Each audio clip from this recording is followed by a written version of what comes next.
Hi guys, my name is RJ Noor, and once again we have brought another podcast for you, and that is very essential in our life because we always take care of our physical health, mental health, and all other health genres, but we often forget the oral health. That is very much necessary. I think this is the path towards the body, and today we are going to talk about that broom that cleans your that path that always cleans your whole body. And today's podcast is going to be the tooth talker, and the person who is with me is going to give you the secrets, all the secrets that you require for the brighter, confident, and very shiny smile. So today's guest is an accomplished dentist, Dr. Umar Khan. How are you, sir? Alhamdulillah, I'm fine. Thank you for the wonderful introduction. By the way, we will start with Urdu and English. We will mix it. Okay? Sure, that's so fine. that the audience should know, because we do not care about our very much important thing, that is our teeth. Exactly, Okay. you are right. What is the reason? क्यों नहीं करते हम ये care? ये हमेशा है कि- face wash करना हमें याद रहता है, लेकिन दांत साफ करना याद नहीं रहता. मैं कहूँगा कि जो टॉप मोस्ट रीज़न है जिसमें हम लैग करते हैं कि हम दांत साफ नहीं करते और अपने दांतों का ख्याल नहीं रखते, वो ये है कि हमारे अंदर अवेयरनेस की कमी है. हमारी सोसाइटी में ऐसी टीचिंग्स नहीं दी जा रही आजकल जिससे हमें ये शऊर हो कि दांत हमारे लिए कितने इम्पोर्टेंट हैं, और अगर हम इनकी सफाई का ख्याल नहीं रखते तो क्या क्या इफेक्ट्स हो सकते हैं इसके. Perfect. Okay, what is your specialty? Especially because dentists have some specialties. Exactly. At first, And I'm doing specialty in the field of operative dentistry and endodontics in LUMS Jamshoro. okay. In easy words, we can say the expert of root canals and filling and related procedures. Okay, root canal. I have been listening to this word root canal. बहुत अरसा हुआ मुझे सुनते हुए कि root canal हो रहा है. फिल्म्स में भी मैंने देखा कि भाई कोई शख्स अपना रूट कैनाल कर रहा है, करवा रहा है. बिल्कुल. तो रूट कैनाल होता क्या है? बाय द वे, बेसिकली ये होता है. Exactly. अगर हम एक दांत के स्ट्रक्चर को देखें हम्म, तो एक दांत के दो पार्ट्स होते हैं, एनाटॉमिकल अच्छा. पार्ट्स हम जिसको बोलते हैं. एक क्राउन पोर्शन होता है जो हमारे मुंह के अंदर नजर आता है. दूसरा पोर्शन होता है दांत का रूट, जो मसूड़ों के और हड्डी के अंदर होता गम्स है. वगैरह में जो बिल्कुल, वो अंदर हिडन होता है. तो उस हम्म. पोर्शन को बोलते हैं रूट. और हमारे दांतों की ब्लड सप्लाई और नर्व सप्लाई उस रूट के अंदर जो कैनाल्स होते हैं उसके अंदर से जाती है बॉडी की तरफ. अच्छा. ठीक है. तो जब हमारे दांत इतने इन्फेक्टेड हो जाते हैं कि नर्व्स और ब्लड सप्लाई इन्फेक्टेड हैं, तो हमें उन इन्फेक्टेड पार्ट्स का रूट कैनाल ट्रीटमेंट करना होता है. उसका अच्छा. मतलब आसान लफ्जों में ये होता है कि इन्फेक्टेड पार्ट को हम रिमूव करके उसमें फिल कर दें. अच्छा. तो इस जो रूट के कैनाल्स की ट्रीटमेंट होती है जिसमें से नर्व्स और ब्लड वेसल्स पास होते हैं, तो उसको हम बोलते हैं रूट कैनाल ट्रीटमेंट. अच्छा, ये जो दांत हमें नजर आ रहे हैं, जैसे हम देखते हैं नॉर्मली जो all human being they see, that is very hard. Exactly. आपके कहने के मुताबिक कि इनके अंदर ब्लड जाता है, ये बिल्कुल. तो कैसे जाता है वो इस तरह? जैसे आपने बोला कि दे आर वेरी हार्ड, तो मैं आपको एक फैक्ट बताऊं कि जो दांत का ऊपर कवरिंग पोर्शन है जिसको हम इनेमल बोलते हैं, वो हमारी बॉडी का हार्डेस्ट टिश्यू है. अच्छा, इससे हार्डेस्ट हमारी बॉडी में और कोई भी चीज़ नहीं है. सही. पर यह है कि ज़ाहिरी बात है, इसी को भी बनने के लिए, डेवलप होने के लिए और अपने आप को मेंटेन करने के लिए नशोनुमा की ज़रूरत है. ठीक है. तो इसके अंदर हमें ब्लड भी चाहिए होगा और हमें नर्व्स भी चाहिए होंगी ताकि नशोनुमा ब्लड के थ्रू मिलती रहे, और कुछ हम ठंडा गर्म ले रहे हैं या इनको प्रेशर वगैरह आ रहा है तो हम फील कर सकें, उसके लिए नर्व सप्लाई भी ज़रूरी है. अच्छा. तो इस कवरिंग के अंदर एक खोखला पल्प है, उस पल्प में नर्व सप्लाईज हैं, ब्लड सप्लाईज हैं. अच्छा, ये जो दांत है उस अंदर से हॉलो है, खोखला है. एग्जैक्टली. दांत के 3 लेयर होते हैं. एक सुपरफिशियल लेयर जिसको हम इनेमल बोलते हैं, उसके अंदर एक कवरिंग लेयर होता है जिसको हम डेंटिन बोलते हैं, और उसके अंदर एक खोखला सॉफ्ट टिश्यू होता है जिसको हम पल्प बोलते हैं. अच्छा. Exactly. तो उसमें से वो रूट्स निकलते हैं जो आपके बॉडी में से ब्लड निकाल के उसको देते हैं. एग्जैक्टली. रूट्स के अंदर Just like bones, you can say. Exactly. Okay, what is the difference between bone structure and teeth structure?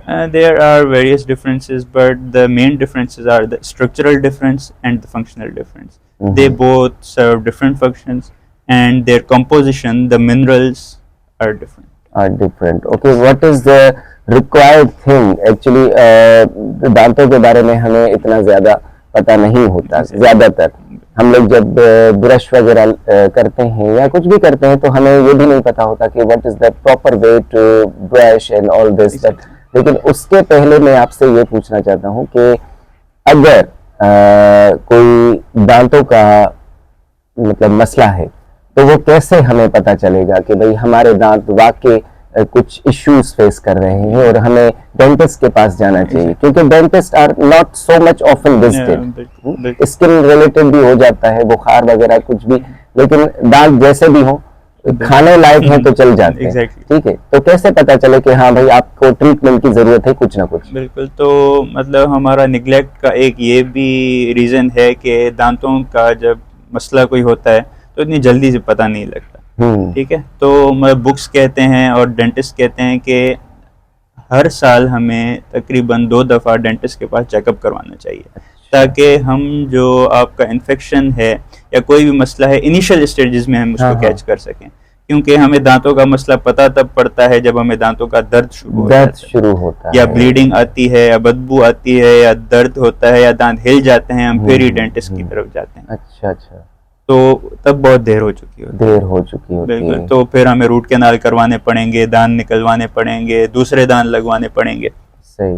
अगर हम साल में 2 मरतबा ऐसे ही डेंटिस्ट के पास चले जाएंगे, भाई हमारे दांत देख लें, तो काफी कुछ बेहतर हो सकता है. सही. तो हमें मुझे तो 40 साल हो गए मैंने कोई डेंटिस्ट नहीं देखा सिवाय आपके. तो मेरे तो पता नहीं क्या हशर हो चुका होगा. मतलब अभी तक तो दर्द नहीं हुआ. मतलब दर्द हमारे यहाँ बीमार उसको समझा जाता है कि वो जब तक वो बेहोश ना हो जाए. बिल्कुल ऐसे ही है. तो जैसे आप बोल रहे हैं आप 40 साल तक नहीं गए, तो आप बहुत लकी हैं कि आपको कोई भी ऐसा इन्फेक्शन नहीं हुआ, कैरीज इतनी ज़्यादा डेवलप नहीं हुई कि आपके दांत ख़राब हो जाएं. तो फैक्टर्स जो हैं वो ये होते हैं कि आपका फूड कैसा है, आपकी सफाई का तरीका कैसा है. अगर आपका फूड अच्छा है वैसे तभी आप नहीं गए. अगर आपका फूड अच्छा है, आपकी सफाई का तरीका अच्छा है, आपकी कोई भी ऐसी हैबिट नहीं है जो मतलब अनहेल्दी हो, जैसे स्मोकिंग हो गई, पान, छालिया, गुटखा, ऐसी चीजें हो गई, तो ऐसी चीजों की वजह से दांत आपकी जल्दी खराब. अच्छा, शुगर की वजह से भी होता है मेरे ख्याल से. Sugar is a main cause of carries. Okay, तो मैं तो बहुत ज्यादा शुगर इंटेक करता हूँ. तो आपकी ब्रशिंग का तरीका और सफाई रखने का तरीका अच्छा होगा. 3 चीजें मैं बोलता हूँ कि सबसे ज्यादा इफेक्ट करती हैं कैरीज.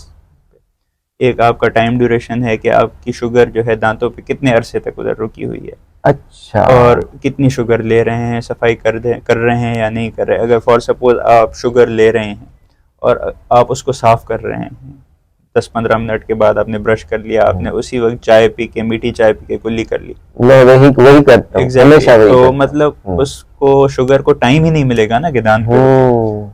जितनी ज्यादा देर तक शुगर आपके दांतों पे रुकेगी, बैक्टीरिया उसको कंज्यूम करेंगे, बैक्टीरिया एसिड्स प्रोड्यूस करेंगे, जिसकी वजह से आपका दांत गल जाएगा. अच्छा, तो ये मुझ में तो बहुत अच्छी हैबिट है कि मैं जो भी चीज खाता हूँ तो कुल्ली तो उसके बाद करनी है, नहीं तो मुझे नजर ही नहीं आता दांत में क्या पड़ा हुआ है, मुंह में क्या पड़ा हुआ है. ठीक है, बहुत सारे ऐसे हमारे जो है वो लोग हैं जो खाते रहते रात को जाग के कुछ किया या कुछ किया. ठीक है, वुज़ू वगैरह भी हम करते हैं तो उसमें भी वही चीज एग्जैक्टली. मतलब वुज़ू में वजह से दिन में 5 मरतबा मुंह को साफ करते हैं, तो मतलब टाइम ही नहीं मिलेगा शुगर को उधर. हाँ, किसी भी चीज को जो भी हार्मफुल होगी. तो ये तो बहुत अच्छी है. और दांत साफ करना सुन्नत में आता है. मतलब ये हजरत आदम से स्टार्ट हुआ था, अभी तक चल रहा है और जनरेशन टू जनरेशन चलेगा. एग्जैक्टली. तो हम लोग क्यों अवॉइड करते हैं इतनी बड़ी सुन्नत को? मैं आपको वही बता रहा हूँ कि अवेयरनेस की कमी है और तकलीफदा अमल नहीं है इतना. तो इसी वजह से हम बोलते हैं तकलीफ जब नहीं हो रही तो छोड़ देते हैं, जब तकलीफ होगी देखा जाए. हाँ. अच्छा, हमारे जो एंसेस्टर्स थे, मेरी अम्मी बाबा या उनके भी अम्मी बाबा, तो वो हमेशा एक चीज यूज करते थे जिसको हम सिंधी में बोलते हैं मोसाग. एग्जैक्टली. और समटाइम्स दे यूज मसवाक, एग्जैक्टली। और कभी कभी ऐसी कोई मंजन इस्तेमाल कर देते हैं। मंजन से याद आया कि एक आदमी कराची में जब मैं था तो एक बस में आया और मंजन बेचने लगा। ठीक है, तो ये दो क्वेश्चन आप थोड़े से जहन में कर लीजिएगा कि मंजन बेचने लगा और उसने एक शेर पढ़ा, मुझे बहुत अच्छा लगा। मैंने कहा रिपीट करो, मेरी मेमोरी बहुत अच्छी है तो मैंने उस वक्त याद कर लिया। मैंने कहा दोबारा से रिपीट करो, मुझे सुनना है। तो वो क्या कह रहा था कि कदर करो इन बातों की, हर चीज मजे से खाओगे, टूट गए जो अनमोल मोती फिर कहाँ से लाओगे। तो मुझे वहीं से ये बहुत अच्छा लगा। ये 2013 की बात है जब ये मुझे मिला था। तो पहला क्वेश्चन ये है कि जब हमारे एंसेस्टर्स ने कोई चीज यूज नहीं की, उनको ना टूथपेस्ट का पता था, ना कि ब्रश स्टाइल का पता था, ना कि उनको ये भी पता था कि किस तरह से ब्रश करना है, तो किस तरह से वो मेंटेन करते थे वो चीजें। उनको तो कभी दर्द नहीं हुआ, उनके तो कभी दांत नहीं निकले। बिल्कुल। तो आपके फर्स्ट क्वेश्चन की तरफ मैं आऊँगा कि मुसाक या मिसवाक जो आप बोल रहे हैं, तो उनमें एक ऐसा केमिकल है, एक ऐसा कंपाउंड है जो इवन आज तक आपके टूथपेस्ट वाले यूज़ कर रहे हैं। अच्छा। एग्जैक्टली। जो आप अगर हर्बल टूथपेस्ट देखें तो वो क्या चीज़ें हैं, उसके पीछे आप देखें इंग्रेडिएंट्स यही हैं जो मतलब आपके मिसवाक से आ रहे हैं। वही कंपाउंड्स हैं जो आपके मुंह को फ्रेश रख रहे हैं, वही कंपाउंड हैं जो आपके एनामल को स्ट्रॉन्ग कर रहे हैं। तो एंसेस्टर्स जो हमारे यूज करते थे उनका पर्पस यही था कि दांत को आप स्ट्रांग रखें, मुंह को खुशबूदार रखें और बैक्टीरियाज को किल करें। तो सेम ही कंपाउंड है जो हम आज यूज कर रहे हैं, पर ये है कि क्योंकि तरक्की होती जा रही है हम उसको फ्लेवर ऐड करते जा रहे हैं, उसको मतलब ये है कि ब्यूटीफुल मतलब अपीयरेंस उसकी अच्छी करते जा रहे हैं। तो जैसे कन्वीनियंट हम कर रहे हैं उस चीज को, पर स्ट्रक्चर और उसका फंक्शन सेम ही है। जैसे विटामिन्स और मिनरल्स तो हमें फ्रूट्स में से मिल जाते हैं, लेकिन वही चीजें एक्सट्रैक्ट करके टैबलेट फॉर्म में। अब दूसरा क्वेश्चन है कि ये जो मंजन बेचने वाले होते हैं तो वो किस कदर काबिल भरोसा होते हैं? किस वो ये है कि आपको बज़ाहिर तौर पे आपके मसले को हल कर देते हैं, और अंदर ही अंदर आपके वो दांतों को खा जाते हैं। तो मतलब मोस्टली जो बोलते हैं कि भाई दांत साफ करने का मंजन, दांत सफेद करने का मंजन, और एक कॉमन हमारे पास में बेकिंग सोडा लगा लिया, चारकोल वाले टूथपेस्ट हमने यूज कर लिए, कोयले का पाउडर लगा लिया, तो दांत हमारे सफेद हो जाएंगे और हो जाते हैं और हम खुश हो जाते हैं, वाह वाह खुश हो जाते हैं। अब इसका मतलब मैकेनिज्म मैं आपको बताऊं क्या होता है। मैकेनिज्म ये होता है कि जो मैंने आपको बताया कि दांत के 3 सरफेसेस होते हैं, इनेमल, डेंटिन और जो है आपका पल्प। तो इनेमल जो होता है उस पे आपका फूड पार्टिकल जब जम जाएगा और आपकी स्टेनिंग हो जाएगी चाय की वजह से, कोलास की वजह से, सिगरेट की वजह से, तो ऊपर एक लेयर बन गई। ठीक है, तो अब आप मतलब जो मंजन आपको बेचेंगे वो बहुत ही एक रफ सब्सटेंस होता है, जैसे कोल हो गया, आपका सोडा हो गया, वो बहुत रफ होता है अगर आप उसका टेक्सचर फील करें तो वो आपके दांतों को जब घिसेगा तो आपकी ऊपर वाली लेयर को तबाह कर देगा। सोचें कि मतलब आपने एक सैंड पेपर उठा के अपने दांतों को मल लिया तो मतलब आपके दांत तो सफेद हो जाएंगे, पर ये है कि आपका जो प्रोटेक्टिव लेयर है वो पतला हो जाएगा। तो उससे आपको क्या होगा, सेंसिटिविटी बढ़ जाएगी, कैरीज लगने के आपके चांसेस बढ़ जाएंगे।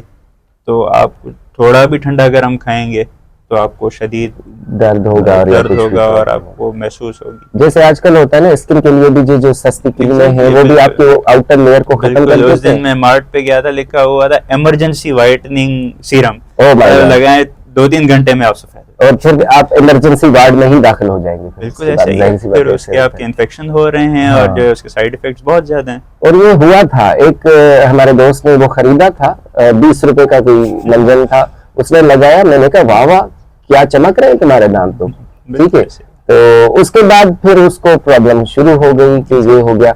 अच्छा, एक मेरा बचपन में दोस्त था, उसने सऊदी अरेबिया से एक टोटका लाया था। टोटके में क्या था, अनार के जो खुश्क बीज नहीं, वो उसके जो छिलके, अच्छा, अनार खुश्क, उसके बाद कोयला, और उसके बाद एक और भी कोई इंग्रेडिएंट था ऐसे जैसे हमारे घर पे मौजूद होता है। ठीक है, उसको पीस के फिर हमने 1 मिनट मैंने लगाया था, वो बचपन में, वो 9th क्लास और 8th क्लास की, मैंने लगाया, मैंने कहा ये क्या मतलब ये तो ब्रेकल हो गया। तो इस तरह से जो है घर पे भी टोट के हमारे यूज होते हैं, हमारी दाढ़ में दर्द होता है, लौंग ले लो भाई ऐसे। ठीक है, तो इस तरह लौंग तो आपका फायदेमंद है, मतलब ये एक जो है आपकी होम रेमेडी है पर एक बेहतरीन चीज़ है। मैंने अच्छा। आपको जैसे ही बोला ना कि पुराने चीज़ें जो होती थी, पुराने जो तरीके होते थे, मिसवाक मुसाकल अभी तक यूज़ कर रहे हैं, इन्हें हम लौंग भी अभी तक यूज़ कर रहे हैं। तो ऐसा करना सही है, मतलब लौंग लगा दिया या अंगूर चूस बिल्कुल, लिया या इस तरह ये से। एक आपका इमरजेंसी ट्रीटमेंट तो है, आपने दर्द को हल कर लिया लौंग लगा के, पर यह है कि आपको ट्रीटमेंट भी तो हो ना उसका। लौंग का असर खत्म हुआ, क्या होगा, फिर से वही दर्द फिर हो से जाएगा। वही होगा। तो इवन हम अभी तक जो है एक हमारा कंपाउंड होता है जिसको बोलते हैं यूजिनोल, अच्छा। वो हम डेंटिस्ट्री में यूज करते हैं। यूजिनोल क्या है, मतलब यूजिनोल तो एक साइंटिफिक वर्ड है, हम्म। वो है क्या, लौंग का तेल है जो हम अभी तक यूज कर रहे हैं अच्छा, डेंटिस्ट्री में। लेकिन वो उसका फार्म चेंज हो चुका है, हाँ, बस वो लौंग आप सॉलिड फॉर्म में दे रहे हैं, हम उसका तेल निकाल के हम उसको यूजिनोल यूज बोल रहे हैं। करते। Exactly. अच्छा, ये मतलब जो हमारे बड़ों के जो टोटके हैं वो भी फायदेमंद होते हैं। बेहतरीन हम है। समझते हैं कि नहीं भाई ये क्या टोटकों में पड़े हुए हो, अब तो मेडिकल साइंस ने इतनी तरक्की कर ली है, लेकिन है। बिल्कुल काफी हैं ऐसे, ऐसे नहीं है कि बस सारे हैं, हम्म। काफी नुकसानदेह भी हैं जो प्रूव हो गए हैं कि भाई इनसे नुकसान है, और काफी फायदेमंद भी हैं। सही। हमारे यहाँ ऐसे होता है कि जब भी कोई डेंटिस्ट के पास जाता है, भाई ये दांत खराब हो चुका है, ये नीचे वाला, ऊपर वाला, पर या जो भी लोअर है, ये मोल खराब हो गई, मोलर, ठीक है, तो वो कहते हैं कि भाई ये तो निकलनी है, ये तो भाई कल आके निकलवा ही दो तो अच्छा है। तो इससे क्या होता है, मतलब निकलवाना कब जरूरी होता है, या उसका कोई और ट्रीटमेंट भी है अल्टरनेट, बिल्कुल। या हमेशा निकलना ही? तो मतलब ये चीज डिपेंड करती है कि आपका दांत किस हद तक खराब है, हम्म। और जो आप जिस डॉक्टर के पास जा रहे हैं वो कितना काबिल है। ठीक है। अच्छा। तो ये है कि अगर मैं दांत अपना ऐसे ले जाऊं कि मतलब ऊपर वाला क्राउन पोर्शन है ही नहीं, सिर्फ जड़ पड़ी हुई है, मैं डॉक्टर को जाके बताऊं यार इसको मुझे बचा के दो, तो जाहिर बात है डॉक्टर बोलेगा ये नहीं बचेगा, निकलेगा।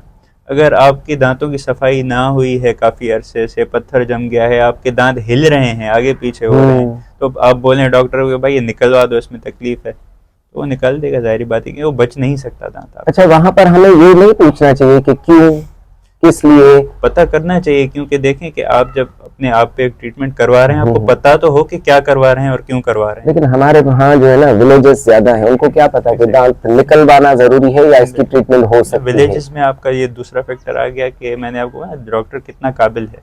अच्छा। ठीक है, तो वहाँ पे मोस्टली यही होता है कि वहाँ पे बंदा जब रूट कैनाल नहीं कर पाता कोई डॉक्टर, या फिलिंग नहीं कर पाता, या उस दांत को नहीं बचा पाता, तो उसके पास एक ही ऑप्शन होता है, भाई दांत को निकलवा दो। मैं आपको अभी एक किस्सा बताता हूँ कि हमारे एक टीचर थे, अभी इस वक्त तो वो FCPS सर्जन हैं, तो वो बदीन साइड एक मतलब रूरल हेल्थ केयर सेंटर में काम करते थे एज ए डेंटिस्ट। तो वो बताते थे कि जब मेरी उधर जॉब स्टार्ट हुई, मैं एज ए सर्जन उधर गया, तो वहाँ पे किसी ने एक बात फैला दी थी कि ऊपर वाले अपने दांत जो आप अगर निकलवाएंगे, आपकी आई साइड कमजोर हो जाएगी। अच्छा। तो सर बहुत परेशान हुई, क्यों, कोई भी जब आ रहा है तो उसका दांत खराब है, मैं बोल रहा हूँ ये दांत आपका निकलेगा, तो मतलब वो मुझ पे गुस्सा कर रहे हैं कि तुम कैसे डॉक्टर होगे, हमारे दांत निकलवा के हमारी आंखें खराब करोगे। अच्छा। तो जब डॉक्टर ने पता किया कि क्या माजरा है, क्यों है, तो बोल रहे हैं कि सर असल में हमारे जो हॉस्पिटल में है ना, ऊपर वाले दांत निकालने का इंस्ट्रूमेंट मौजूद नहीं है, तो जो पेशेंट आते हैं तो हम उसको बोलते हैं कि मत निकलवाओ, तुम्हारी आंखें खराब हो जाएंगी। अच्छा, ये Exactly. वो उनको बेवकूफ बनाने के लिए, तो वो बेवकूफ तो वैसे भी बनाते हैं हमारे यहाँ लोग। हमारे बड़े सिंध के बड़े शहर कराची में आप सदर जाएंगे तो वहाँ पर ये आपने जैसे बात कही कि कितना क्वालिफाइड है, अब उनको क्या पता कितना क्वालिफाइड है, वो तो इतना सजा के रेड कलर में इतना सफेद सा दांत, और रेड कलर में लिखा होगा नदीम दंदान साज, अल्लाह रखा दंदान साज। तो कैसे पता चलेगा कि वो दंदान साज है भी कि नहीं? तो ये टैक्स जो हमारे बिल्कुल क्वैकरी हमारे पाकिस्तान में बहुत ज़्यादा फैल गई है, तो उन्होंने क्या किया है कि भाई 200 रुपये में आपको दांत तो लगा देंगे एल्फी या किसी और भी गम से, तो आपको आगे चल के मसला करेगा। तो वेरीफाई करने का मतलब जो तरीका ये है कि आप जाएं तो उनसे पता करें कि भाई आपका PMDC लाइसेंस है आपके पास, Pakistan Medical and Dental Council का, तो लाइसेंस दिखाएं उनके अपने नाम पे है या नहीं है। तो मोस्टली ये जो क्वैक्स हैं वो क्या करते हैं कि किसी दूसरे डॉक्टर का लाइसेंस अपने पास लगा के बोलते हैं कि ये हमारा लाइसेंस या नाम वगैरह चेंज करके, तो ये है कि आप वेरीफाई कर लें कि वो वाकई उसका लाइसेंस है या नहीं है, जिसके पास लाइसेंस है उसी के पास जाए। लेकिन नदीम दंदान साज के पास क्यों जाए कोई? एग्जैक्टली क्यों जाए जब इतनी बड़ी बड़ी हॉस्पिटल्स हैं हर शहर में, डेंटल हॉस्पिटल भी हैं। एग्जैक्टली, अभी हर किसी शहर के हर सिविल में डेंटल डिपार्टमेंट है ही है, सही। तो आप चले जाएं उधर। उनके पास चले जाए। अच्छा, ये जो हमारी पॉलिशिंग और ये जो होती है स्केलिंग होती है शायद Yes, कोई चीज, बिल्कुल स्केलिंग एंड वो कब जरूरी होती है? वो अकॉर्डिंग टू बुक अगर हम देखें तो वो साल में 2 मरतबा जरूरी होती है। साल में 2 मरतबा? एग्जैक्टली, आपका चेकअप भी जो है वो साल में 2 मरतबा ज़रूरी है, आपकी स्केलिंग और पॉलिशिंग भी साल में 2 मरतबा ज़रूरी है, क्योंकि जब हम खाना खा रहे हैं, मीठा खा रहे हैं, तो हम अवॉइड तो नहीं कर सकते ना मीठा खाना, जाहिर बात है, हमें क्या खाना छोड़ें? इंसान है, हाँ, बाकी कुछ ना सही। कुछ तो खाएंगे, खाएंगे, चावल ही खाएंगे, चावल में भी शुगर है, शुगर है, बीट में भी शुगर। बिल्कुल एग्जैक्टली। तो ये है कि हम जब टूथब्रश करते हैं, फ्लॉस करते हैं, माउथ वॉश करते हैं, पर तब भी दांत में काफ़ी स्पेसेस होते हैं जो हम सही से क्लीन नहीं कर पाते, हम्म, क्योंकि परफेक्टली तो कोई भी चीज़ नहीं होती ना, किसी के दांत आगे पीछे हैं, किसी में स्पेसिंग है, किसी में कैविटी है, तो हम 100% क्लीन नहीं कर सकते उसको। सही। तो बेहतर यही है कि साल में 1-2 मरतबा जाके बंदा एक प्रोफेशनल डेंटिस्ट से थ्रू मशीन क्लीन करवा ले। अच्छा, ये साल शुरू हो चुका है और मेरा डेंटल चेकअप फर्स्ट जो है वो आप करेंगे मेरा, ठीक है? इंशाल्लाह तो देखेंगे कि क्या मसला है या नहीं है। अल्हम्दुलिल्लाह नहीं होगा इंशाल्लाह। लेकिन अच्छा, ये बात कहाँ तक दुरुस्त है कि किसी ने कहा था कि आप अगर दांतों की सफाई करना चाहते हैं तो आप सेब खा लें, आप गाजर खा लें, या इस तरह के जो फ्रूट्स हैं जो आपके दांतों को ऐसे चबा चबा के खाना पड़ता है, तो फिर आपके दांत साफ हो जाते हैं विदाउट ब्रश। तो इसका ये है कि आपके दांत तो इससे खैर साफ नहीं होंगे, पर आपके जो गम्स हैं वो हेल्दी रहेंगे इससे। उसकी वजह यह है कि ये क्रंची फूड है, जब हम ये चीज़ें खाते हैं तो हमारे गम्स को मसाज होता है। हाँ। जब किसी ऑर्गन को या किसी हमारे बॉडी पार्ट पे मसाज होता है तो उसका ब्लड सप्लाई बढ़ जाता है, ठीक है? तो जब हम ये क्रंची फूड्स खाएंगे, हमारे गम्स का मसाज होगा तो इसकी ब्लड सप्लाई बढ़ेगी, ब्लड सप्लाई बढ़ेगी तो वो चीज़ हेल्दी होगी। अच्छा, लेकिन ये भी होता है कि जैसे मैं गाजर खाता हूँ तो मैं गाजर खा खा के फिर यहाँ से ना वो थोड़ी सी सेंसिटिविटी मुझे फील होती है और मुझे बहुत मजा आता है कि ये गम्स में थोड़ा सा ये हो रही है, ठीक है? इसलिए मैं गाजर खाता हूँ कि मुझे ये फीलिंग हो, ठीक है? तो ये तो नुकसान है, हेल्दी फीलिंग है, क्योंकि ये जब आपको मतलब महसूस हो रही है ये चीज, तो ये ब्लड सप्लाई बढ़ रहा है उसमें। अच्छा, ऐसे चबा चबा के ना मजा आता है, चबा के खाना, गम्स को मसाज करना एक हेल्दी चीज, ये अच्छी चीज है। बाकी अगर ये है कि चबाने से मतलब आप गाजर खा रहे हैं, एप्पल खा रहे हैं, तो ब्लीडिंग आपकी अगर आ रही है तो वो एक अनहेल्दी साइन है। उसका ये मकसद है कि आपकी इन्फ्लेमेशन मौजूद है गम्स में, तो उसकी वजह से आपकी ब्लीडिंग हो रही है, और वो गम्स में ही होती है सारी चीजें, क्योंकि ऊपर वाले दांत में तो कुछ हो नहीं सकता। अच्छा, हमारे यहाँ जो है वो ब्रेसेस लगवाने का ये जो रुझान है, और जो जिनके भी दांत थोड़े से टेढ़े मेढ़े हो जाते हैं या नहीं भी होते और थोड़े से निकले होते हैं, तो उनको टॉन्ट किया जाता है कि भाई आपके तो दांत बहुत बड़े हैं और निकले हुए हैं, तो आप ब्रेसेस लगवा दें। तो ये कहाँ तक होना चाहिए या नहीं होना चाहिए? ब्रेसेस लगवाना एक कोई भी हार्मफुल प्रोसीजर नहीं है, ये एक बेहतर चीज़ है अगर आप अपने दांतों के फंक्शन को और उनकी अपीयरेंस को ठीक करना चाहते हैं। अच्छा करना। तो ब्रेसेस का प्रोसीजर ये होता है कि कुछ ब्रैकेट्स के थ्रू आपके दांतों पे वायर्स लगाई जाती हैं, तो जो दांतों पे प्रेशर लगा के दांतों को अपनी ओरिजिनल पोजीशन, या जिसको हम बोल सकते हैं कि आइडियल पोजीशन में लेके आती है। अच्छा। तो ब्रेसेस के फ़ायदे ये होते हैं कि जो आपकी दांतों की इरेगुलरिटीज़ है वो ख़त्म हो जाती हैं। इरेगुलरिटीज़ जब आपके दांतों की ख़त्म होंगी तो उनकी आपकी सफाई बेहतर हो जाएगी, क्योंकि काफ़ी ऐसे हिडन स्पेसेस नहीं रहेंगे आपके दांतों के, जैसे आगे पीछे दांत होते हैं तो उनमें हिडन स्पेसेस होते हैं जो क्लियर नहीं हो पाते। अच्छा। अपीयरेंस अच्छी हो जाएगी तो आपका कॉन्फिडेंस खुद ही अच्छा हो जाएगा। अच्छा, ये और जो है आपका इसके साथ फंक्शन भी प्रॉपर हो जाए, आपकी च्यूइंग कैपेसिटी इंप्रूव हो जाती है अगर आपके दांत ठीक अलाइनमेंट में हो। अच्छा अच्छा, ये जो मैं अपनी बात करूं कि नीचे वाले जो 2 दांत हैं वो एक दूसरे से इतना प्यार करते हैं कि वो एक दूसरे से ये ऐसे हो चुके हैं, मतलब वो एक दूसरे को देखते रहते हैं। तो ये पहले ये ऐसे थे, अब ऐसे हो चुके हैं, तो उनके लिए भी ब्रेसेस का ही इस्तेमाल एग्जैक्टली ब्रेसेस का इस्तेमाल होता है, पर एक पर्टिकुलर एज तक। अच्छा। क्योंकि जब हम छोटे होते हैं हमारी बोन सॉफ्ट होती है और वो मतलब कैपेबिलिटी रखती है कि वो आहिस्ता आहिस्ता अपने आप को रीमॉडल करे, पर जैसे ही हम एजड होते जाते हैं हमारी बोन स्टिफ होती जाती है, तो मतलब उसकी कैपेसिटी ख़त्म हो जाती है अपने आप को सही से, टाइम ज़्यादा लगता है और सॉफ्टनेस ख़त्म हो जाती है उसकी।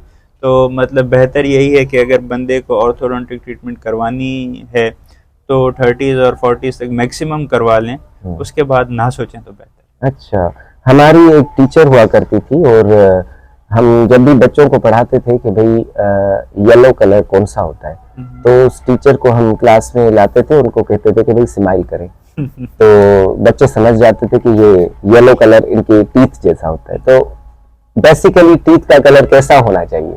टीथ का कलर बिल्कुल भी येलो नहीं होना चाहिए और बिल्कुल भी वाइट नहीं होना चाहिए, क्योंकि ये एक मतलब गलत कॉन्सेप्ट है कि जो हेल्दी दांत होते हैं वो प्योर वाइट कलर के होते हैं, दूध की तरह गोरे होते हैं, मोती की तरह चमकदार। बिल्कुल। तो आपके जो नेचुरल दांतों का कलर है वो प्योर वाइट नहीं है, स्लाइटली येलोइश कलर है। अच्छा, एक मैं आपको ऑफ वाइट टाइप। एग्जैक्टली हम बोल सकते हैं। एक इंटरेस्टिंग फैक्ट बताऊं, जो आपके दांतों का जो वाइटिश आपका एरिया है उसका कलर और आपके दांतों का कलर एक जैसा होता है। अच्छा, एग्जैक्टली सेम होता है। तो पहले तो हम ये करते थे कि जब हम दूसरे दांत बनाते हैं पेशेंट के, तो उसके दांतों पे हम कलर उसका शेड मैच करते थे कि कौन से दांत लगाने कौन से कलर के। मॉडर्न स्टडीज और मॉडर्न डिवाइसेस क्या कर रही हैं कि उस आंखों के वाइट एरिया का कलर ले रही हैं। अच्छा, मतलब फॉर सपोज एक बंदा है, उसका एक भी दांत अवेलेबल नहीं है इस वक्त मुंह में, तो आप उसका कैसे कलर लेंगे? सही। तो कैसे आप मैचिंग करेंगे कि उसके दांत किस कलर के होंगे, किस कलर के थे पहले? बिल्कुल, कैसे थे, किस कलर के थे, कौन से अभी नए लगवाने हैं। हाँ, तो उसका ये तरीका है कि आप उसकी आंखों का कलर देखें आंखों का कि कलर उसके वाइट का कौन सा शेड है। मतलब वो लगे। ये एक फार्मूला है। अगर कोई चुप करके बैठा हुआ है, मैं कहूँ कि भाई आपकी आंखें बता रही है कि आपके कलर दांतों का ऐसा होगा, Exactly. तो ये तो जादू हो गया मेरे ख्याल से। तो ये है कि दांत मोस्टली बंदों के आजकल आप येलो देख रहे हैं, तो येलो जो है ना वो मतलब एक्सेसिव येलो, जैसे आप स्टोरी बता रहे हैं, तो एक्सेसिवली येलो नहीं होने चाहिए। वो आपके ज़्यादा चाय पीने से, ज़्यादा स्मोकिंग करने से, या कोई ऐसी कलर्ड चीज़ें ज़्यादा कंज्यूम करने से वो आपके दांत येलोइश हो। अच्छा, जो स्मोकिंग करते हैं या चाय पीते हैं, कॉफी वगैरह पीते हैं, तो उनका भी इफेक्ट होता है। एग्जैक्टली। लेकिन उनका इफेक्ट फिर दूर कैसे किया जाए? ये है कि रिवर्स, हम ऐसे तो रिवर्स गियर मार के हम गाड़ी तो पीछे नहीं कर सकते, ऐसे ही ये गाड़ी नहीं है, दांत है। हाँ। तो ये है कि पहले अपनी स्मोकिंग बंद की जाए, तो with time Aahista Aahista improvement आती जाएगी, क्योंकि हमारी बॉडी में कैपेबिलिटी है हीलिंग की।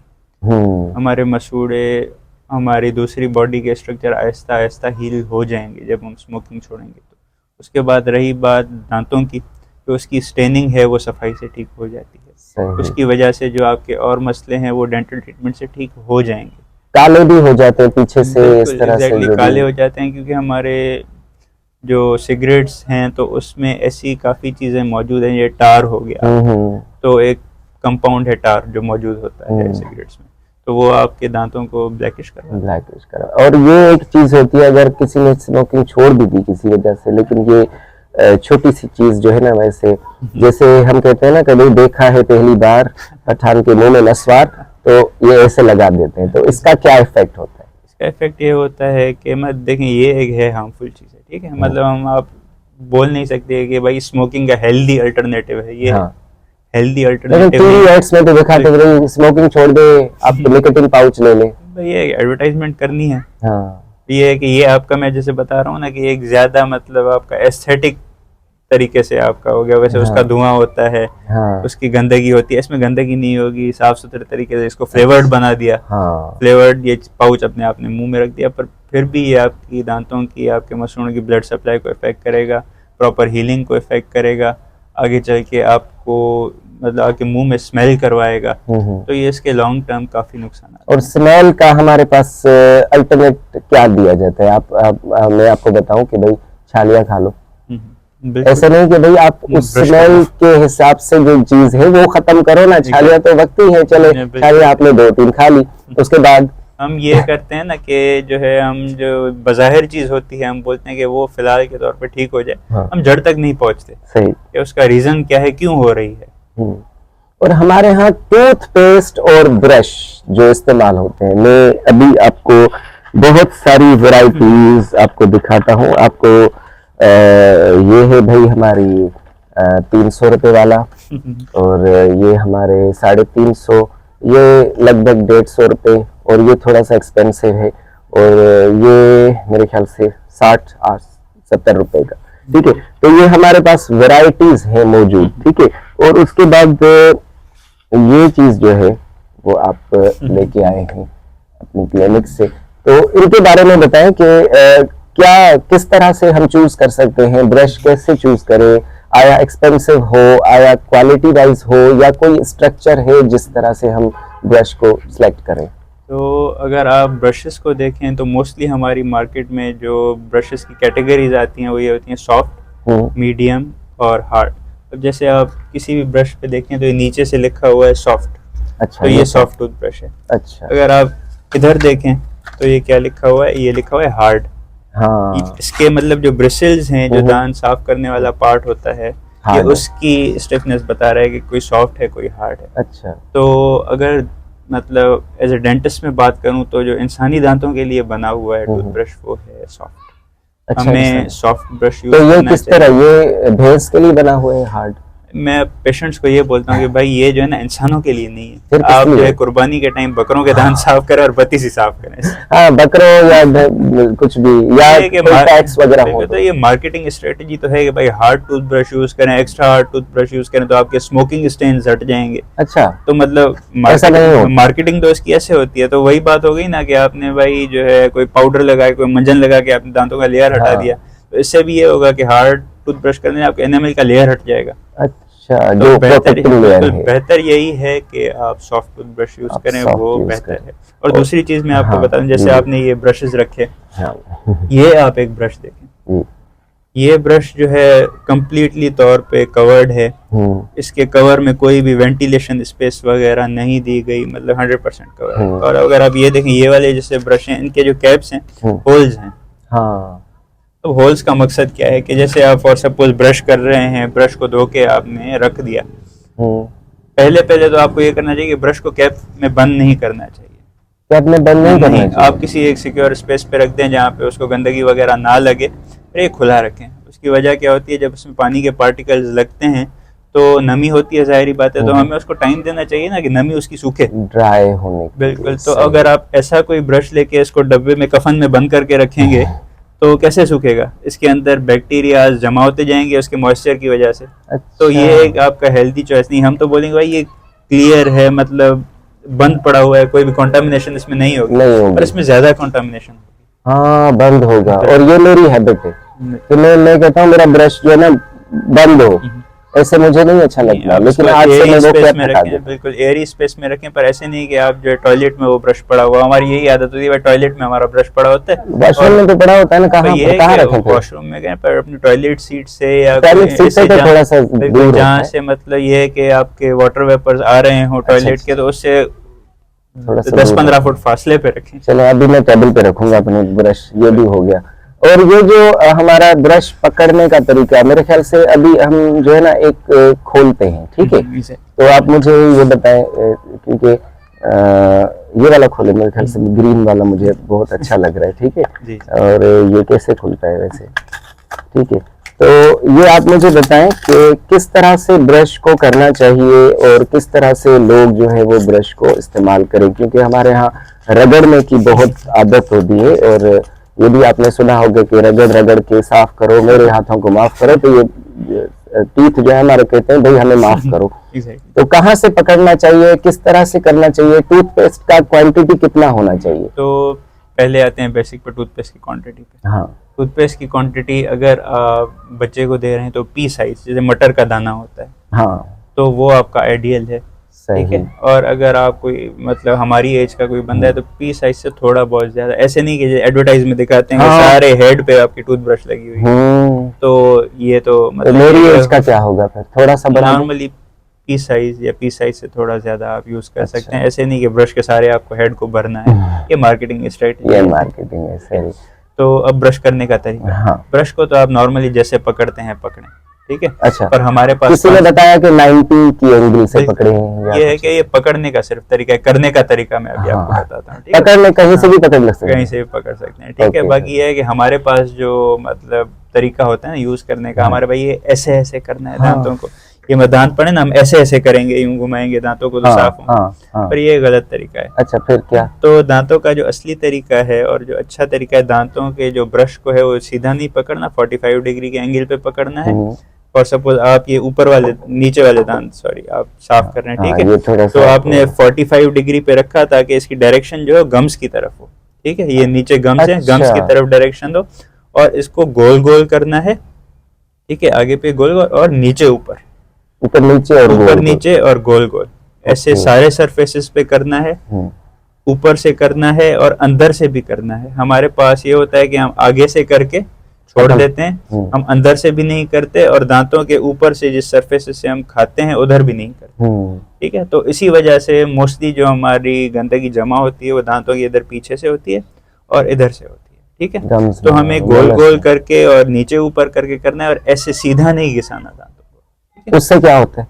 सीधा घिसाने से आपके दांत घिस जाएंगे ऊपर वाली लेयर। मतलब ये है कि आपकी जो ये देखे ना स्पेसेस है ना बीच में, तो ये सीधी हैं ऐसे, ठीक है। तो अगर आप इसको नीचे ऊपर करेंगे ना तो ही इनके बीच में से सही से गंदगी साफ होगी। अच्छा। अगर आप इसको ऐसे ऐसे करेंगे तो बीच की गंदगी सही से साफ नहीं होगी। और एक और मैं आपकी इंफॉर्मेशन में ऐड करूँ तो ये है कि ब्रश से कंप्लीट क्लीनिंग नहीं होती दांतों की कभी भी। अच्छा। कभी भी नहीं होगी ब्रश से आपकी कंप्लीट क्लीनिंग। ब्रश के साथ साथ हमें फ्लॉस भी करना चाहिए। वो क्या है? फ्लॉस दांत साफ करने का धागा जिसको हम कॉमन लैंग्वेज में बोलते हैं। रात को मैंने यूज किया था, वैसे यहाँ पर गाजर फंस गई थी मेरी। तो ये है कि दांतों को तो आपने साफ कर लिया, ऊपर वाले सरफेसेस साफ हो गए, मतलब अंदर वाले सरफेसेस साफ सब हो गए। जो दांत हैं, दो दांत, उनके बीच में जो गैप है उस दांतों के अंदर कौन साफ करेगा? अंदर तो आपका ब्रश नहीं जाएगा, तो अंदर आपका वो दांत साफ करने वाला धागा यानी फ्लॉस जाएगा।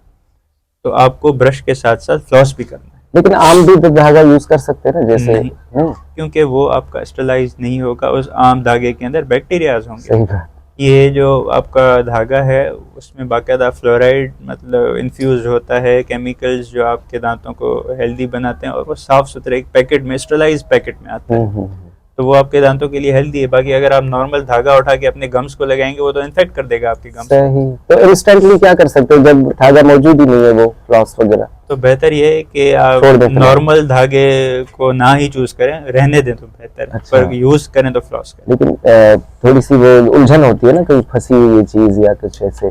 चले, टूथपेस्ट कौन सा होना चाहिए? हमारे यहाँ रुझान है कि भाई ये तो आपके दांत व्हाइटनिंग कर लेती है, इससे तो ये होता है, इसमें तो फ्लोराइड है, इसमें लौंग का शामिल है, इसमें गरम मसाला है, इसमें मिर्ची है, इसमें सालन है, पता नहीं क्या क्या मौजूद होता है। लेकिन होना क्या चाहिए?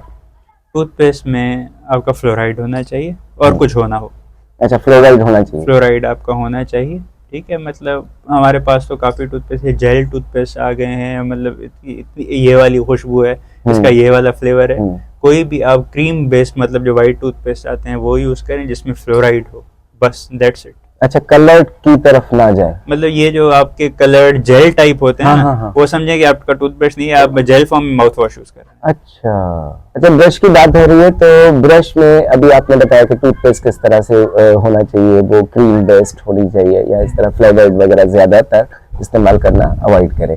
लेकिन ब्रश फिर सस्ता महंगा या हमारे पास इलेक्ट्रिकल ब्रश भी आते हैं अभी, तो वो किससे चूज करें? तो अगर आप नॉर्मल ब्रश की बात करते हैं, जैसे ये आपका नॉन इलेक्ट्रिकल सिंपल ब्रश है, तो मैं पेशेंट्स को बोलता हूँ कि जितना सस्ता उतना अच्छा। अच्छा, उसकी वजह ये होती है कि हमारे पास ये होता है ना कि हमने 500-600 का एक ब्रश तो महंगा खरीद लिया। हाँ। तो एक रिकमेंडेशन होती है कि आपको हर 2 से 3 महीने के बाद अपना ब्रश चेंज करना है, ठीक है। तो आपने 500-600 का ब्रश तो ले लिया है, अब आपका कैसे दिल करेगा कि मैं चेंज करूं इसको? आप बोलेंगे अभी तक 2-3 महीने भी नहीं हुए, क्यों मैं चेंज करूं इसको? तो बेहतर यही है कि आप 100-150 वाला टूथब्रश ले लें, 2 से 3 महीने तक आप उसको यूज करें, डिस्पोज ऑफ करके दूसरा खरीद लें। अच्छा, तो बेहतर ये है। आइडियल टाइम क्या होता है ब्रश और टूथपेस्ट चेंज करने का? मैंने सुना है कि हर महीने टूथपेस्ट चेंज करें और हर 3 महीने ब्रश चेंज करें। बिल्कुल, 3 महीने आपने सही सुना है कि आपको चेंज करना चाहिए ब्रश। उसकी वजह ये होती है कि इसमें बैक्टीरिया की एक्यूमुलेशन हो जाती है, इसके जो ब्रिसल्स हैं वो टेढ़े हो जाते हैं, टेढ़े होंगे तो आपके गम्स को इंजरी करेंगे। सही। और ये कि आप जो बोल रहे हैं कि आपकी टूथपेस्ट हर महीने चेंज करनी चाहिए, तो ये भी किसी हद तक ठीक है बात।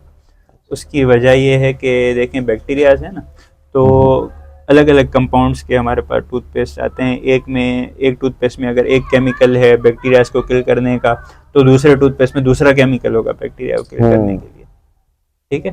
तो अगर एक ही आप टूथपेस्ट यूज़ करते रह रहे हैं तो आपका एक ही टूथब्रश अगर आप टूथपेस्ट अगर आप यूज़ करते रहेंगे तो मतलब बैक्टीरिया उसके आदी हो जाएंगे, हो सकता है कि सही से वो अपना इफेक्ट ना कर पाए। तो बेहतर ये है कि आप फिर दूसरा कंपाउंड यूज़ कर लें, फिर वो 1-2 महीने यूज़ करके फिर आप दूसरा कंपाउंड। अच्छा, ये जो हमारे पाउडर फॉर्म में आते हैं, जैसे बहुत सारे होते हैं और वो खाने में भी बहुत अच्छे लगते हैं, मतलब ऐसे खाने लायक भी होते हैं, तो वो किस तरह से रिकमेंड करेंगे आप? तो मैं रिकमेंड नहीं करूंगा, क्योंकि वो बेसिकली वही बात हो गई कि बचपन में हम देखते थे कि इस तरह डेंटोनिक क्या आता है, डेंटोनिक का पाउडर आता था। हाँ, ये तो ओल्ड हो गया, इसलिए मैं नाम नहीं ले रहा था। बेहतर ये है कि पेस्ट फॉर्म में यूज़ करें जो हार्ड ना हो, जिसका टेक्सचर ना हो। मेरी अम्मी हमेशा एक सर्टेन सेंसिटिव टूथपेस्ट इस्तेमाल करती थी, लेकिन उसके बाद मैंने देखा कि हाँ चले मैं भी यूज करके देखूं, तो मैंने 1-2 दिन यूज किया तो मेरी सेंसिटिविटी बढ़ गई उससे। ये क्यों? एग्जैक्टली। अब देखें कि हमारे पास मतलब एडवर्टाइजमेंट का रुझान ज़्यादा है ना, हमारे पास एडवर्टाइजमेंट आती है दांतों की झंझनाहट का मुकम्मल इलाज, हाँ, ये वो, तो हम बोलते हैं ठंडा गर्म ना लगे। अब जो हमें ठंडा गर्म लगता है, झंझनाहट होती है, वो सफाई ना होने की वजह से, ठीक है। तो हमने वो यूज़ करना शुरू कर दिया, तो एक्सेसिवली यूज़ करते गए, उससे हम दांतों को घिसना शुरू कर दिया, ज़्यादा घिसने की वजह से, ओवर ब्रशिंग करने की वजह से, और आपका मसला ख़राब हो गया। सही। तो आपकी सेंसिटिविटी और बढ़ गई। और तो बेहतर ये है कि अगर आप ये वाले टूथपेस्ट ना यूज़ करें, डेंटिस्ट को दिखा दें। अगर डेंटिस्ट आपको किसी कंडीशन की वजह से 1-2 महीने तक रिकमेंड करता है तो आप यूज़ करें, वरना ऐसे फालतू में यूज़ ना करें तो बेहतर है। हमारे एक देहात में एक घर था, वहाँ पर पूरी फैमिली के लिए एक ब्रश था, और एक देके आता था, वो कहता था कि भाई अभी ब्रश फ्री है तो आप अभी जाके दो, और फिर दूसरी जाती थी या दूसरा जाता था। तो इस तरह से भी हमारे रुझान होते हैं, तो मेरे ख्याल से ये तो बहुत गलत हो गया। गलत भी है। उनको कैसे समझाएं कि भाई एक ब्रश बहुत खतरनाक भी है। अब देखें कि ऐसे ही काफ़ी चीज़ें हैं जो हम अवेयरनेस की वजह से कर रहे हैं। हम अभी तक जो है काफ़ी घरों में ये होता है कि एक ही टॉवल सारा घर यूज़ करता है, हाँ, एक ही साबुन सारा घर यूज़ करता है, एक ही ब्रश सारा घर यूज़ करता है। तो एक के बैक्टीरिया दूसरे में, दूसरे के तीसरे में, तीसरे के चौथे में, कपड़े भी एक दूसरे के पहन रहे होते हैं। ऐसे ही तो मतलब ये है कि ना, आप बैक्टीरिया एक दूसरे में ट्रांसफर कर रहे हैं। एक को फ्लू है, दूसरे को भी होगा, एक को कोई एक बीमारी है, दूसरे को भी ट्रांसफर होगा। इवन कंघी जो है वो भी आप अलग अलग से यूज करें तो बेहतर है। देखिए ना, हर किसी का मतलब बैक्टीरियल फ्लोरा जिसको हम बोलते हैं कि उसकी पॉपुलेशन बैक्टीरिया की अलग है, तो एक के दूसरे में ट्रांसफर होंगे तो मसला होगा। सही सही। Sir, any other information that you want to give to our audience through, because dentist is very old field, but for me or for people in general is very new still, as they do not know much about the brush selection, how to brush, how to select the toothpaste. तो ऐसी कोई चीज़ जो आप advice हमारे audience को करें? Advice मैं यही करूंगा कि सफाई का ख्याल रखें, और मैं एक और एडवाइस करूंगा, ये जो आपके पास चीज़ रखी हुई है मुझे दिखाएं। हाँ, ये तो मैं भूल ही गया। तो ये देखें, ये है माउथ वॉश। तो एक मैं आपको एडवाइस करता हूँ, आपका जो खर्चा भी ना हो और आपके दांत भी अच्छे रहें। तो अगर आप ब्लड प्रेशर के या हार्ट पेशेंट नहीं हैं तो दिन में 1 या 2 मरतबा पानी में थोड़ा सा नमक मिला के उसकी कुल्ली करें। अच्छा। ये आपका एक नेचुरल माउथ वॉश है। हाँ। ये आपके मुंह में जो बैक्टीरियाज हैं उसको ग्रो नहीं करने देगा, उनको रोके रखेगा, आपके दांत काफ़ी बेहतर है। तो मेरी एडवाइस ये होगी कि कर लें। अच्छा, कोई नुकसान नहीं। तो माउथ वॉश यूज कर सकते हैं, माउथ वॉश आप यूज करते हैं, कर सकते हैं, करें तो बेहतर है, ना करें तो नमक पानी यूज करें, या वैसे सिंपल पानी से भी कुल्ली आप अच्छे तरीके से करें तो वो भी अच्छा। ये है कि मैं रिकमेंड यही करूंगा कि ये एक बेसिकली है तो केमिकल ना, आर्टिफिशियल चीज है। कोशिश करें कि आपका जो मसला है ब्रश या फ्लॉस से हल हो जाए। अगर आपको मसला हल आपका नहीं होता, आपके पास कोई ऐसी कंडीशन है, कोई ऐसी बीमारी है जिसकी वजह से आपको डेंटिस्ट प्रिस्क्राइब कर रहा है, तो आप करें यूज। मतलब ऐसे नहीं है कि कोई खतरनाक चीज है। अच्छा। ये कि फालतू में यूज ना करें। अगर आपको फैशन के तौर पे ये है कि भाई बस करते हैं यूज, मुंह में हमारा तो फैशन है, आप नेचुरली जो तरीके हैं उससे फ्रेशनेस लाएं, खाएं पिए, अच्छा सफाई का ख्याल रखें, फ्रेशनेस खुद ही आ जाएगी। सही। जैसे हमारे पास हमारे यहाँ सैनिटाइजर का जो रुझान रहा कि भाई हर कोई स्टाइल मार रहा था कि भाई मेरे पास तो सैनिटाइजर है, मैं तो यूज करूंगा, तो ऐसे माउथ वॉश भी ऐसे स्टाइल के लिए यूज होता है। मतलब ये है कि आपने यूज कर लिया, खुशबू आ गई, तो आप कॉज को खत्म करें जिसकी वजह से बदबू हो रही है, आपकी फ्रेशनेस खुद ही आ जाएगी। चले, मतलब ये है कि भाई आज से कोयला यूज नहीं करना, बिल्कुल नहीं। ठीक है ना, तो कोयला इवन आपके जो चारकोल वाले फेस वॉश आते हैं वो हाँ, भी आप वो- यूज नहीं करें, उसका भी सेम मैकेनिज्म वो भी सेम है, ठीक है, सिंपल से वैसे nice information that you have provided us, Thank you so specially to much. Me and to the audience. I hope that will be very much helpful for you. So nice having you at our podcast, Thank you. and in It was my future pleasure. we are expecting the same from you. Inshallah, I would love to.